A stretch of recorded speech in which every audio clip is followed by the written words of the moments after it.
존경하는 동해 시민 여러분, 안녕하십니까? 동해시의회 의원 민귀희입니다.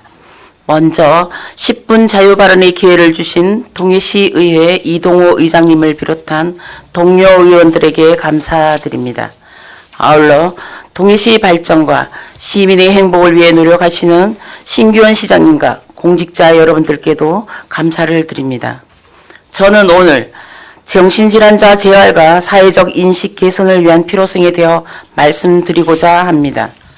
동해시에는 정신질환자를 위한 재활시설이 타 시도에 비해 부족한 상황입니다.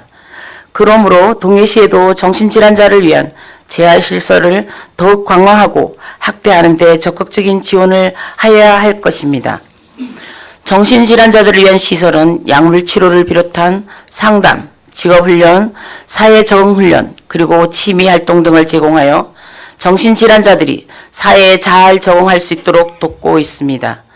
또한 재입원하는 횟수를 줄이고 사회 구성원들과 어울리며 생활할 수 있는 기회를 제공하는 등 많은 역할을 담당하고 있습니다.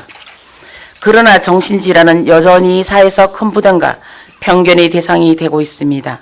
정신질환은 누구에게나 발생할 수 있다는 사실을 기억해야 할 것입니다. 대한정신건강의학과 의사회에서는 재활과 거주 등 인프라가 부족한 상태에서 성급한 탈원화 정책으로 수많은 환자가 제대로 된 치료를 받지 못하고 사회 여기저기에 방치되어 있다고 말한 바 있습니다.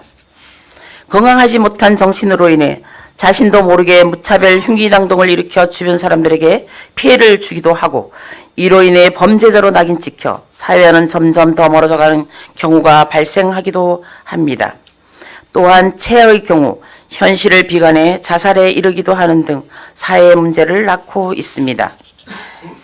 동해시는 약 185명의 환자들이 정신질환자로 등록되어 관리되고 있습니다. 그러나 여기서 주목해야 할 것은 정신병원에서 퇴원하여 정신건강복지센터로 연계 관리되는 시스템은 있으나 일부 정신질환자는 연계를 거부하여 관리에서 제외된 환자가 있다는 사실입니다. 그러므로 정신질환자의 재활을 위한 다양한 시설과 서비스를 지원하고 사회적 인식을 개선하는 노력을 기울여야 할 것입니다. 이는 단순히 정신질환자를 돕는 것뿐만 아니라 사회가 건강하고 안전해지기 위함입니다.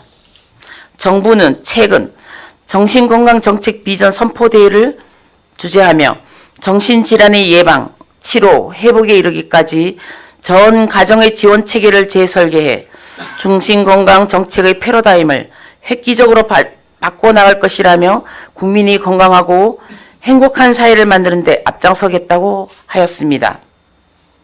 초기에 질환을 발견하고 치료로 즉각 연계될 수 있도록 동해시에서도 적극적으로 나서야 할 때입니다. 현재 동해시 건강복지센터에서도 정신질환자들을 위한 다양한 서비스를 제공하고 있습니다. 하지만 일상생활에서 언제든 손쉽게 정신질환에 대한 전문 상담을 받을 수 있도록 더욱더 체계적으로 돌봄 체계를 구축하는 데 지원을 아끼지 않아야 한다고 생각합니다. 얼마 전 저는 국립정신병원에 방문하여 정신질환자들이 퇴원 후 재활 방향과 일상생활 복귀를 돕는 시스템 및 인프라 구축 현장을 직접 눈으로 확인하였습니다. 그곳에서는 일상생활 적응 훈련을 거쳐 병원 퇴원과 동시에 사회 구성원으로 살아갈 수 있도록 일상생활에 대한 모든 지원을 하고 있었습니다. 동해시도 일상생활 적응 훈련하는 시설이 필요하며 나아가 정신질환에 대한 편견과 오해를 없애는 데도 노력해야 할 것입니다. 그 노력의 일환으로 우선 이를 위한 교육과 홍보를 강화하여 그들이 차별받지 않는 사회적 분위기를 조성하는 데 앞장서야 합니다. 정신질환의 재활과 이에 대한 사회적 인식 개선은 모두의 책임입니다. 이를 위해 함께 노력해야 합니다.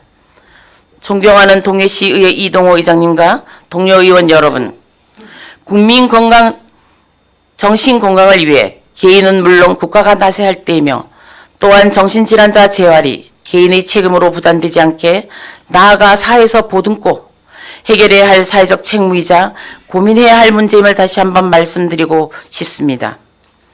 그리고 정신질환으로 힘들어하는 개인과 가정에 힘이 될 수 있도록 동해시와 관계기관에서도 함께 노력해 주시기를 부탁드립니다. 끝까지 경청해 주셔서 감사합니다.